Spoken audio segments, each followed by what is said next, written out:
அல்லாஹ்வுடைய மார்க்கத்தில் உருவாகக்கூடிய ஒவ்வொரு புதுமைகளும் பித்அத். அவ்வளவுதான். குர்ஆன் சுன்னாவில் இல்லாத விஷயங்களை செயல்படுகின்ற சொல்லுகின்ற அனைத்தும் பித்அத் தான். இந்த பித்அத் எல்லாம் யாரால் உருவாக்கப்படுகிறது? கொஞ்சம் யோசிச்சு பாருங்க. யாரால் உருவாக்கப்படுகிறது? அறிஞர்களால். யாரால் உருவாக்கப்படுகிறது? மார்க்க கல்வியுடைய தெளிவு யாரிடத்திலே இல்லையோ, மார்க்க கல்வியை அரைகுறையாக யார் கொண்டிருக்கிறார்களோ இவர்கள் மூலமாகத்தான் பித்அத் உருவாக்கப்படுகிறது. அவர்களை எதிர்க்க முடியாமல் மார்க்க அறிஞர்கள் மௌனமாக இருக்கலாம். ஆனால் உருவாக்கப்படுவது யாரால்? மக்களால் தான், மக்களுடைய அறியாமையால் தான். இதை செய்யுங்கள், இது உங்களுக்கு கிடைக்கும். காலை ஃபஜ்ர் தொழுது விட்டு 1000 ஸலவாத்தை ஓதினால் இது உங்களுக்கு கிடைக்கும். மக்ரிப் தொழுது விட்டு இவ்வளவு செய்தால் இது உங்களுக்கு கிடைக்கும். இந்த ஆசிரியர் எனக்கு பாடம் நடத்தி கொண்டிருக்கும் பொழுது ஒரு உதாரணத்தை சுட்டி காட்டினார்கள். மக்களுடைய அறியாமை எப்படி போய்விட்டது என்றால், அல்லாஹ்வுடைய மார்க்கத்தை தன் அறிவை கொண்டு புரியும் அளவிற்கு இவர்களுடைய எண்ணம் எப்படி சென்று விட்டதென்றால், அந்த ஆசிரியரிடத்திலே வந்து கேட்டார் ஒருவர், இப்படி அல்லாஹ்வுடைய தூதருடைய ஹதீஸை நான் பார்த்திருக்கிறேன். எப்படி பார்த்திருக்கிறாய்? அல்லாஹ்வுடைய தூதர் பிரயாணங்கள் செய்தால் அல்லாஹ்வை புகழ மாட்டார்கள் என்று பார்த்திருக்கிறேன். ஆசிரியர் சொன்னார்கள், அப்படி ஒரு ஹதீஸ் இருக்கிறதா எனக்கு சொல். அப்போது சொன்னார், இமாம் புகாரி ரஹிமஹுல்லாஹ் பதிவு செய்கிறார்கள், இப்னு உமர் ரலியல்லாஹு அன்ஹு கூறுகிறார்கள், ஆதாரத்தை சொல்கிறார் ஸஹிப்துன் நபிய ஸல்லல்லாஹு அலைஹி வஸல்லம். இப்னு உமர் சொல்கிறார்கள், அல்லாஹ்வுடைய தூதரோடு நான் பயணம் செய்தேன். ஃபலம் அரஹு, நான் பார்க்கவில்லை. நேரடி அர்த்தத்தை பாருங்க. ஃபலம் அரஹு, நான் பார்க்கவில்லை. யுஸப்பிஹு ஃபிஸ் ஸஃபர். யுஸப்பிஹு என்றால் என்ன? யுஸப்பிஹு என்றால் என்ன? யுஸப்பிஹு ஃபிஸ் ஸஃபர், பிரயாணத்தில் புகழ்ந்ததாக நேரடி அர்த்தம். ஏன்? வகால அல்லாஹு அஸ்ஸ வஜல் லகத் கான லகும் ஃபீ ரசூலில்லாஹி உஸ்வத்துன் ஹஸன. இந்த ஹதீஸ் சொல்ற அந்த ஆசிரியர் இடத்துல சொன்னாங்க, சரிதான், ஆதாரம் சரிதான். ஆனால் ஆதாரம் சரி, நீ புரிந்து கொண்டது தவறு. என்ன புரிந்தாய்? யுஸப்பிஹு ஸஃபர் என்றால் என்ன அர்த்தம் வைத்தாய்? என்ன அர்த்தம் வைத்தாய்? அல்லாஹ்வுடைய தூதர் பிரயாணத்தில் அல்லாஹ்வை புகழ்ந்ததில்லை என்று. யா அஹி, இல்மை கற்றுக்கொள். யுஸப்பிஹு ஸஃபர் என்றால் அல்லாஹ்வுடைய தூதர் சஃபருடைய நேரத்தில் நஃபிலான தொழுகைகளை தொழுதவில்லை என்று அர்த்தம். இப்ப இந்த அர்த்தத்தை எப்படி நீ புரிய முடியும்? எப்படி புரிய முடியும்? அரபியை படிச்சா புரிஞ்சிடலாமா? எனக்கு அரபி மொழி தெரியும், புகாரியை படிச்சு நான் ஷரஹ் வச்சிருவேன்னா புரிஞ்சிடலாமா? தஃப்சீரை படிச்சிருவேன் நான் சொன்னா புரிய முடியுமா? இல்மை முறையாக கற்கவில்லை என்றால் இது போன்ற குழப்பங்கள் எல்லாம் 1000 லட்சம் ஏற்படும். அப்போ புரியுது நமக்கு. இந்த ஒரு ஹதீஸ் நமக்கு தெளிவாக எடுத்து சொல்லும். இல்ம் என்பது நேரடியாக பார்ப்பதல்ல, ஆதாரங்களை தேடுவதல்ல, ஆதாரங்களை புரிவது. இல்முடைய எல்லை எது? கல்வியுடைய எல்லை எது? ஒரு கேள்வி கேட்கப்படுகிறது, இதோ ஆதாரம் என்று சொல்வதல்ல. அந்த ஆதாரத்தை அல்லாஹ்வுடைய தூதர் எப்படி புரிந்தார்கள், அல்லாஹ்வுடைய தூதருடைய சஹாபாக்கள் எப்படி புரிந்தார்கள், அவர்களை பின்பற்றி வந்தவர்கள் எப்படி புரிந்தார்கள் என்று புரிவதுதான் இல்ம். இன்னைக்கு நான் புகாரில பார்த்துட்டா இந்த ஆதாரம் இருக்கு, முஸ்லீம்ல பார்த்துட்டா இந்த ஆதாரம் இருக்கு, அந்த தமிழாக்கத்தை படிச்சுட்டா இந்த ஆதாரம் இருக்கு, நீங்க என்ன இப்படி மாத்தமா சொல்றீங்கன்னு சொல்லி, அல்லாஹு அக்பர். அல்லாஹ் ரப்புல் ஆலமீன் இந்த அறியாமையின் சமூகத்தை விட்டு எம்மை பாதுகாப்பானாக. கல்வி இல்லாதவர்கள் மௌனமாகிவிட்டால் கருத்து வேறுபாடுகள் மௌனமாகிவிடும். அடிக்கடி சொல்லுவோம் இந்த வார்த்தை. கல்வி இல்லாதவர்கள் மௌனமாகிவிட்டால் கருத்து வேறுபாடுகள் அல்லாஹ்வுடைய மார்க்கத்தில் மௌனமாகிவிடும். பித்அத் என்றால் என்ன? இப்ப மார்க்கத்தில் புதுமைகளை, மார்க்கத்தில் இல்லாத ஒன்றை செய்வது பித்அத். அப்ப கார் பித்அத்தா? அப்போ மைக் பித்அத்தா? இப்ப இன்னைக்கு யூஸ் பண்ணக்கூடிய ஃபேஸ்புக், யூடியூப் எல்லாம் பித்அத்தா? அல்லாஹ்வுடைய தூதர் அதுல பிரசங்கம் செய்யலையே, அல்லாஹ்வுடைய தூதர் மைக்கை வச்சு பிரசங்கம் செய்யலையே, பித்அத்தா? அல்லாஹ்வுடைய தூதர் இப்படி எல்லாம் ஆடை அணிந்து அலங்கரித்து மார்க்க பணி செய்யலையே, இது பித்அத்தா? பித்அத் என்றால் என்ன என்பதை புரிந்து கொள்ள வேண்டும். எப்படி புரிகிறது? உமர் இப்னு கத்தாப் ரலியல்லாஹு அன்ஹு அல்லாஹ்வுடைய தூதருடைய காலத்திற்கு பிறகு கலீஃபாவாக மாறுகிறார்கள். அபூபக்கர் சித்திக் அவர்களுடைய மரணத்திற்கு பிறகு ரமதானுடைய மாதத்திற்கு பள்ளிக்கு வருகை தருகிறார்கள். வந்து பார்த்தால் மக்கள் எல்லோரும் அவரவர்களாக தனித்தனியாக நின்று தொழுது கொண்டிருக்கிறார்கள். அப்ப என்ன சொல்லுகிறார்கள்? உபய் இப்னு கஅபையும் இன்னொரு தோழரையும் அழைத்து, நீங்கள் இருவரும் ஜமாஅத்தோடு இந்த தராவீஹுடைய தொழுகை, கியாமுல் லைலுடைய தொழுகை நடத்துங்கள். தனித்தனி இமாம்களாக நின்று இப்படி பிரிந்து கிடப்பதை நான் பார்க்க விரும்பவில்லை. ஜமாஅத்தோடு நீங்கள் சேர்ந்து இந்த கியாமுல் லைலுடைய தொழுகையை தொழுங்கள் என்று உமர் இப்னு அல்-கத்தாப் அறிவுரை செய்கிறார்கள்.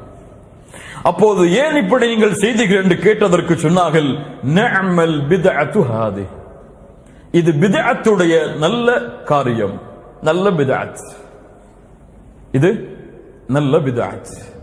இப்போ உமர் அவர்கள் செய்தது போன்று ஒரு நல்ல காரியத்தை செய்துவிட்டு இது நல்ல பித்அத் என்று சொல்லலாமா?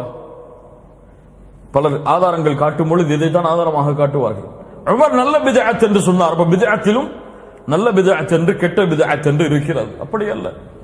உமர் நல்ல பித்அத் என்று சொன்னார்கள் என்றால் இதை அல்லாஹ்வுடைய தூதர் தன்னுடைய வாழ்நாளில் செய்திருக்கிறார்களா? சுன்னாவில் ஏதாவது ஆதாரம் இருக்கிறதா உமர் இப்படி சொன்னதற்கு? ஆம், இருக்கிறது. அல்லாஹ்வுடைய தூதர் 3 நாட்கள் ஜமாஅத்தோடு தான் கியாமுல் லைலை தொழுதார்கள் ரமதானுடைய மாதத்தில். 4வது நாள் வரவில்லை. ஏன்? கடமையாகிவிடும் என்று பயந்தேன் என்று சொன்னார்கள். 3 நாட்கள் அல்லாஹ்வுடைய தூதர் தொழுத ஆதாரம் இருக்கிறது ஜமாஅத்தோடு. மக்கள் அதற்கு பின்னால் செயல்படுத்தவில்லை, அல்லாஹ்வுடைய தூதர் தடுத்து விட்டதால், அல்லாஹ்வுடைய தூதர் வேண்டாம் என்றதால், கடமையாகிவிடும் என்று பயந்ததால், பின்னால் சுன்னா என்று எல்லோரும் புரிந்ததற்கு பிறகு உமர் அவர்கள் அல்லாஹ்வுடைய தூதர் செய்த காரியத்தை மீண்டும் ஏற்படுத்தி சொன்னார்கள், இது நல்ல பித்அத். அல்லாஹு அக்பர். இப்ப இது நல்ல பித்அத் கெட்ட பித்அத் என்பதற்குரிய விளக்கம். மார்க்கத்தில் நல்ல பித்அத் கெட்ட பித்அத் என்றெல்லாம் கிடையாது. இமாம் நவவி ரஹிமஹுல்லாஹ் அவர்கள் சொன்னார்கள், பித்அத் என்றால் ஹிய மா லம் யகுன் ஃபி அஹதின் நபி, அல்லாஹ்வுடைய தூதருடைய காலத்தில் இல்லாதது. ஒட்டுமொத்த உலமாக்களுடைய பித்அத்துடைய கருத்து என்னவென்றால், குர்ஆன் சுன்னாவில் இல்லாத, சஹாபாக்களுடைய இஜ்மாஇல் ஒட்டுமொத்த சஹாபாக்களும் ஒன்று சேர்ந்து முடிவெடுத்த விஷயத்தில் இல்லாத ஒரு விஷயத்தை மார்க்கத்தில் சொல்லுவதோ செயல்படுவதோ அதை செய்யும்படி மக்களுக்கு ஏவுவதோ அதுதான் பித்அத். இந்த பித்அத்துடைய ஒட்டுமொத்த சுருக்கமான விளக்கம். சரி, இப்ப பித்அத் நல்ல பித்அத் கெட்ட பித்அத் என்று சொல்லுபவர்கள் சொல்லக்கூடிய இரண்டாவது ஆதாரம், முதல் ஆதாரம் உமர் இப்னு கத்தாபுடைய அந்த ஹதீஸ் நிஅமல் பித்அ, அதற்கு விளக்கம் கிடைத்து விட்டது. சரிதானே? இரண்டாவது பித்அத் அப்துல்லாஹ் இப்னு மஸ்ஊத் ரலியல்லாஹு அன்ஹு அவர்கள் கூறுகிறார்கள், அல்லாஹ் ரப்புல் ஆலமீன் மனிதர்களின் உள்ளங்களை பார்த்தான், அதில் முஹம்மது ரசூலுல்லாஹ்வுடைய உள்ளத்தை அல்லாஹ் சிறந்த உள்ளமாக தேர்ந்தெடுத்தான், ரிசாலத்தை கொடுத்தான், தனக்கென அல்லாஹ் தேர்ந்தெடுத்தான். இரண்டாவது மனிதர்களுடைய உள்ளங்களை பார்த்தான், ஃபவஜத குலூப அஸ்ஹாபிஹி, சஹாபாக்களுடைய உள்ளத்தை அல்லாஹ் தேர்ந்தெடுத்தான், சிறந்த உள்ளங்களாக அவர்களை அல்லாஹ்வுடைய தூதருடைய நபியாக தோழர்களாக ஆக்கினான், அல்லாஹ்வுடைய மார்க்கத்திற்கு போராடும்படி ஆக்கினான் என்று சொல்லிவிட்டு அல்லாஹ்வுடைய தூதர் சொன்னார்கள், ஃபமன் ரஅல் முஸ்லிமூன ஹஸனன் ஃபஹுவ இன்தல்லாஹி ஹஸன், முஸ்லிம்களிடத்தில் எது நன்மையாக கருதப்படுமோ அது அல்லாஹ்விடத்தில் நன்மையாக கருதப்படும். இப்ப முஸ்லிம்கள் எல்லாம் சேர்ந்து ஒன்று நன்மைன்னு முடிவு பண்ணிட்டா நன்மையாயிரலாமா இந்த ஹதீஸின் அடிப்படையில்? மேலும் சொன்னார்கள், முஸ்லிம்கள் எல்லோரும் தீமை என்று எதை கருதுகிறார்களோ அது அல்லாஹ்விடத்தில் தீமை. இந்த ஹதீஸை யார் அறிவிக்கிறான்னு சொன்னோம்? இப்னு மஸ்ஊத் ரலியல்லாஹு அன்ஹு. இப்போ முஸ்லிம்களிடத்தில் நன்மை என்றால் அல்லாஹ்விடத்தில் நன்மை, முஸ்லிம்களிடத்தில் தீமை என்றால் அல்லாஹ்விடத்திலே தீமை. அவர்கள் எப்படி புரிந்தார்கள் சொன்னவர்கள் இந்த ஹதீஸை? அவர்கள் இறுதியாக சொல்கிறார்கள், வகத் ரஆ அஸ்ஹாபுன் நபி ஸல்லல்லாஹு அலைஹி வஸல்லம் ஜமீஅன் அயஸ்தக்லிஃபு அபூ பக்ர், முஸ்லிம்கள் எல்லோரும் சேர்ந்து முடிவெடுத்தார்கள் அபூபக்கரை ஹலீஃபாவாக மாற்றுவதென்று. அபூபக்கரை அல்லாஹ்வுடைய தூதர் ஹலீஃபாவாக ஆக்குங்கள் என்று எங்கேயாவது நேரடியாக சொன்னார்களா? சஹாபாக்கள் செய்தார்கள். சஹாபாக்கள் புரிந்தது எதை? உலகத்துடைய நன்மையான காரியங்களில் முஸ்லிம்கள் ஒன்று சேர்ந்து முடிவெடுத்தால் அது நன்மை. இதற்கு ஆதாரம் என்ன? இந்த ஹதீஸை அறிவிக்கக்கூடிய இப்னு மஸ்ஊத் இந்த ஹதீஸுடைய இறுதியில் என்ன சொல்கிறார்கள்? முஸ்லிம்கள் எல்லோரும் ஒன்று சேர்ந்து அபூபக்கரை ஹலீஃபாவாக தேர்ந்தெடுத்தார்கள். இப்ப ஹிலாஃபத்தை தேர்ந்தெடுப்பது அல்லாஹ்வுடைய தூதருடைய வார்த்தையில் இல்லை என்றால் முஸ்லிம்கள் நலனுக்காக ஒன்று சேர்ந்து தேர்ந்தெடுப்பார்கள். இப்ப இதைத்தான் அல்லாஹ்வுடைய தூதர் முஸ்லிம்களிடத்தில் நன்மை என்றால் அல்லாஹ்விடத்தில் நன்மை என்று சொன்னார்கள். மூன்றாவது என்ன ஹதீஸை சொல்லுவார்கள்? மன் சன்ன ஃபில் இஸ்லாமி சுன்னத்தன் ஹஸனா, நன்மையான ஒரு சுன்னாவை அல்லாஹ்வுடைய தூதருடைய மார்க்கத்தில் யார் ஆரம்பிக்கிறாரோ அவருக்கு அந்த கூலியும், அவரை யாரெல்லாம் பின்பற்றுகிறார்களோ அவர்களுடைய கூலியும் குறையில்லாமல் அவருக்கு கிடைக்கும். இப்ப இந்த ஹதீஸையும் வைத்துக் கொண்டு நன்மையான காரியங்களை செய்வது தவறு கிடையாது, மார்க்கத்தில் அல்லாஹ்வுடைய தூதர் செய்யவில்லை என்றாலும். இப்ப இந்த ஹதீஸுடைய விளக்கம் என்ன? ஒரு ஹதீஸ் சொல்லப்படுகிறது என்றால் அந்த ஹதீஸ் எப்போது சொல்லப்பட்டது என்ற கல்வியுடைய ஞானம் இருக்க வேண்டும். இப்போதான் சொல்லணும் மக்கள்கிட்ட. அந்த ஹதீஸ் எப்போது இறக்கப்பட்டது என்று தெரியாமல் சட்டம் சொல்லக்கூடாது. இந்த ஹதீஸ் எப்பொழுது கொடுக்கப்பட்டது? அல்லாஹ்வுடைய தூதர் ஸல்லல்லாஹு அலைஹி வஸல்லமுடைய சபையில் சஹாபாக்கள் இருக்கும் பொழுது ஒரு ஏழையான தோற்றத்தில் ஆடைகள் எல்லாம் கிழிந்து தங்களுடைய ஆடைகளுடைய மர்மஸ்தானங்கள் கூட வெளிப்படும் அளவிற்கு கிழிந்த நிலையில் ஏழ்மையான தோற்றத்தில் ஒரு கூட்டம் அல்லாஹ்வுடைய தூதரை பார்க்க வருகிறது. முஸ்லிம்களில் அல்லாஹ்வுடைய தூதர் ஸல்லல்லாஹு அலைஹி வஸல்லம் அந்த ஏழ்மையான சஹாபாக்களை பார்த்தவுடன் அல்லாஹ்வுடைய தூதருடைய முகம் சிவந்து விடுகிறது. அல்லாஹு அக்பர். தன் சமூகத்துடைய நிலைமையை பார்த்தவுடன் முகம் சிவந்து விடுகிறது. மிம்பரின் மீது ஏறுகிறார்கள். இப்படிப்பட்ட நிலைமையில் முஸ்லிம் சமூகம் இருக்கிறது. யார் அல்லாஹ்வுடைய பாதையில் இவ்வளவை கொடுக்கிறார்களோ அவர்களுக்கு இந்த கூலி என்று கூறிவிட்டு இறுதியாக சொன்னார்கள், ஒரு பேரித்தம்பழத்தின் துண்டை அல்லாஹ்வுடைய பாதையில் சதக்கா செய்தேனும் நரகத்திலிருந்து உங்களை பாதுகாத்துக் கொள்ளுங்கள். ஒரு சஹாபி எழுந்தார்கள், மிகப்பெரிய தொகையை கொடுத்தார்கள். இன்னொரு சஹாபி எழுந்தார், மிகப்பெரிய தொகையை கொடுத்தார்கள். அப்போது சொன்னார்கள், அல்லாஹ்வுடைய தூதருடைய மார்க்கத்தில் நன்மையான காரியத்தை யார் தொடங்குகிறாரோ அவரை பின்பற்றக்கூடியவர்களுக்கும் அந்த கூலி கிடைக்கும், அவரை பின்பற்றக்கூடியவர்களுடைய கூலியும் அவருக்கு கிடைக்கும், எந்த குறைவில்லாமல். இந்த ஹதீஸ் எப்போது சொல்லப்பட்டது? சதக்காவுடைய விஷயத்தில் ஒருவர் முன்னால் சென்ற பொழுது அவரை பின்தொடர்ந்து மற்ற சஹாபாக்களும் சதக்காவை ஆரம்பம் செய்யும் பொழுது அல்லாஹ்வுடைய தூதர் சொன்ன ஹதீஸ் இது. அதனால் நல்ல பித்அத் கெட்ட பித்அத் என்றெல்லாம் கிடையாது. பித்அத் ஒன்றுதான், கெட்டது தீயது, அவ்வளவுதான். இப்ப பித்அத் இறுதியாக இரண்டு வகைப்படும். பித்அத் நௌஆன். பித்அத் உண்மையாகவே இரண்டு வகைப்படும். பித்அத்துல் ஹகீகிய்யா வ பித்அத்துல் இதாஃபிய்யா. பித்அத்துல் ஹகீகிய்யா என்றால் குர்ஆன், சுன்னா, இஜ்மா எதிலும் ஆதாரம் இருக்காது, எதிலும் ஆதாரம் இருக்காது. இது பித்அத்துல் ஹகீகிய்யா, ஹகீகத்தான பித்அத். இதை செய்வதே கூடாது. செய்தால் வழிகேடு, அந்த வழிகேடு எம்மை நரக முறை இழுத்துச் செல்லும். பித்அத்துல் இதாஃபிய்யா என்றால் என்ன?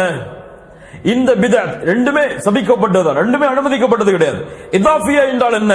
குர்ஆன் சுன்னாவில் ஆதாரம் இருக்கும், அந்த ஆதாரத்தை எடுத்துக்கொண்டு காலத்தை மாற்றி, இடத்தை மாற்றி, முறையை மாற்றி, வடிவத்தை மாற்றி செய்வது. ஆதாரம் இருக்கும், ஆனால் வடிவம் மாறும். ஆதாரம் இருக்கும், அந்த முறையில் இருக்காது. உதாரணம் என்ன? காலத்திற்கு உதாரணத்தை பார்ப்போம். காலத்திற்கு ஒருவர் காலத்தை மாற்றுகிறார், ஒரு நிலைமையை அப்படியே மாற்றுகிறார், ஆனால் சுன்னாவில் ஆதாரம் இருக்கிறது. இதை எப்படி பார்ப்பது? இமாம் முஸ்லிம் ரஹிமஹுல்லாஹ், அஹ்மது போன்ற கிரந்தங்களில் எல்லாம் பதிவு செய்யப்படுகிறது. மர்வான் என்ற ஆட்சியாளருடைய காலத்தில் ஈதுடைய பெருநாள் தொழுகைக்காக மிம்பரில் மர்வான் அவர்கள் ஏறுகிறார்கள். மிம்பரில் ஏறுவதற்கு மிம்பரில் ஏறுகிறார் தொழுகையை நடத்துவதற்கு முன்னால். என்ன தொழுகை? ஈதுடைய தொழுகை நடத்துவதற்கு முன்னால் மிம்பரில் ஏறுகிறார். ஈதுடைய முறை என்ன? தொழுது விட்டு மிம்பரில் ஏறுவார். அப்போது இருந்த ஒரு மனிதர், அந்த சபையில் இருந்த ஒரு மனிதர் எழுந்து சொன்னார், ஏன் இப்படி செய்கிறாய் மர்வான்? இதை அல்லாஹ்வுடைய தூதர் செய்யவில்லையே, அல்லாஹ்வுடைய தூதர் இதை செய்யவில்லையே. அல்லாஹ்வுடைய தூதர் முதலில் தொழுதார்கள், அதற்கு பிறகு மிம்பரில் ஏறினார்கள். அப்போது அங்கே இருந்த அபு சயீத் அல் குத்ரி ரலியல்லாஹு அன்ஹு சஹாபி இருக்கிறார் இந்த சபையில். மன் ஹாதா, மன் ஹாதா, யார் இவர்? செய்பவர் அல்ல, சொன்னவர் யார்? மன் ஹாதா, அப்படி சொன்னவர் யார்? அப்போது சொன்னார்கள், ஃபகத் கதா மா அலைஹ், அவருக்கு எது கடமையோ அதை நிறைவேற்றி விட்டார். என்ன ஆதாரம் சொன்னார்கள்? அதற்கு பிறகு சொன்னார்கள், அல்லாஹ்வுடைய தூதரிடமிருந்து நான் செவியேற்றிருக்கிறேன், யார் ஒரு தீமையை பார்க்கிறாரோ அவர் கரத்தால் தடுக்கட்டும், முடியவில்லை என்றால் நாவால் தடுக்கட்டும், முடியவில்லை என்றால் கல்பால் வெறுத்து ஒதுக்கட்டும், அதுதான் ஈமானுடைய கடைசி தரம். அவருக்கு கடமையானதை செய்து விட்டார், வாயாலதை தடுத்து விட்டு. சஹாபி, ஒரு சஹாபி அபு சயீத் அல் குத்ரி சொல்கிறார்கள், மர்வான் அவரை எச்சரித்தார் ஒருவர், இப்படி அல்லாஹ்வுடைய தூதர் செய்தார்கள் என்று. அபு சயீத் அல் குத்ரி என்ன சொன்னார்கள்? அவருக்கு கடமையானதை அவர் செய்து விட்டார், நாவால் அதை தடுத்து விட்டார் என்று கூறி இந்த ஹதீஸை சொன்னார்கள். ஒருவர், இது காலத்தில் மாற்றுவது. முறையை மாற்றுவது எப்படி? ஒருவர் சொல்கிறார், சுஜூதிற்கு முன்னால், ருக்குவுக்கு முன்னால், ருக்குவுக்கு பிறகு சுஜூத். ஒருவர் சுஜூத் ருக்குவுக்கு முன்னால் சுஜூதை செய்துவிட்டு ருக்கு செய்கிறார், ஏற்றுக்கொள்ளப்படுமா? முடியாது. பித்அத் மார்க்கத்தில் அது பித்அ, மார்க்கத்தில் அது புதுமையை அதிகப்படுத்துவது. ஒருவர் 2 ரக்காத் தொழுகை 3ஆக தொழுகிறார், முடியுமா? முடியாது. அப்ப எந்த நிலைமையில் அது இருக்கிறதோ, எந்த காலத்தில் அது இருக்கிறதோ, எந்த இடத்தில் அது இருக்கிறதோ, ஹஜ்ஜுக்கு என்று முறை இருக்கிறது. கஅபாவை 7 முறை தவாப் செய்ய வேண்டும். ஒரு நான் இப்படி சுற்ற மாட்டேன், இப்படித்தான் சுற்றுவது எனக்கு வசதி என்று சுத்த முடியுமா? மாற்றிச்சதா? அது பித்அத். அல்லாஹ்வுடைய தூதர் ஸல்லல்லாஹு அலைஹி வஸல்லம் ருக்னுல் யமானியையும் ஹஜருல் அஸ்வதையும் தவிர தவாஃபுடைய நேரத்தில் கஅபாவில் எதையும் தொட்டதில்லை. அல்லாஹு அக்பர். கஅபாவை தொடுவது பாவமா? முஆவியா ரலியல்லாஹு அன்ஹு இப்படி கஅபாவை அப்படி உரசி உரசி வந்து கொண்டிருந்தார்கள். ஒரு சஹாபி பார்த்தார்கள். அந்த சஹாபியுடைய பேர் எனக்கு ஞாபகம் இல்லை. இப்னு மஸ்ஊத், இப்னு அப்பாஸ் இருவரில் ஒருவர். பார்த்து சொன்னார்கள், யா முஆவியா, என்ன செய்கிறாய்? நான் கஅபாவை சுற்றி வருகிறேன், கஅபாவை சுற்றுகிறேன், கஅபாவை தேய்க்கிறேன். அல்லாஹ்வுடைய இல்லம். நீ நம்மளுக்கு போய் வெட்டிட்டு இருப்பாங்க அந்த கஅபாவுடைய திரைச்சீலையை பார்த்திருக்கீங்களா? கத்திரிக்கோலை வச்சு அதை தேய்ச்சி அப்படி தங்களுடைய உடல்ல தேய்ச்சுப்பாங்க பரக்கத்துன்னு சொல்லி. யார் சொன்னது? யார் அனுமதித்தது? முஆவியா ரலியல்லாஹு அன்ஹு இந்த செயலை பார்த்து ஒரு சஹாபி கண்டித்தார்கள். யா முஆவியா, அல்லாஹ்வுடைய தூதர் ருக்னுல் யமானியையும் ஹஜருல் அஸ்வதையும் தவிர வேறு எதையும் தவாஃபுடைய நேரத்தில் கஅபாவில் தொட்டதாக நான் பார்த்ததில்லை. அப்படியா அல்லாஹ்வுடைய தூதர் செய்ததாக பார்த்தீர்கள்? கேட்கிறேன், ஏற்றுக்கொள்கிறேன். அல்லாஹு அக்பர். சஹாபாக்களுடைய பண்பது. கண்ணியத்துக்குரியவர்களே, இந்த முறையில் பித்அத்தை புரிந்தால் பித்அத்தை எளிதாக நம்முடைய சமூகத்தில் இருந்து விலக்கலாம்.